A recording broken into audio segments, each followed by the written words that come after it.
అన్యులకు వెలుగయుండునట్లు నిన్ను నియమించి ఉన్నాను. యెషయా 49:6. ప్రభు అయిన యేసుక్రీస్తు లోకమునకు వెలుగు. ఆయనను వెంబడించి వారు చీకటిలో నడవగా జీవపు వెలుగు కలిగి ఉందురు. అయితే ఆయన వెలుగులో ఉన్న ప్రకారము మనమును వెలుగులో నడిచిన ఎడల మనము అన్యోన్య సహవాసము గలవారమై ఉందుము. ఈ పాపపు చీకటి లోకములో అనేకులు శాపగ్రస్తమైన స్థితిలో ఉన్నారు, పతనానికి లోనవుతున్నారు. సాతాను వారి మనోనేత్రములకు గురుడితనం కలిగించుచున్నాడు. అనేకులు దేవుని ఔన్నత్యమును కనుగొనలేకపోతున్నారు. నిన్ను నీవు దేవునికి సమర్పించుకో, ఆయన అధికారమును ఒప్పుకో. దేవుడు నిన్ను అభిషేకించి వాడుకుంటాడు.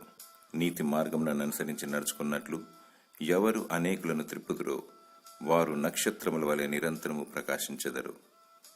దేవుడు నిన్ను దీవించి వాడుకొనుగాక. ఆమేన్.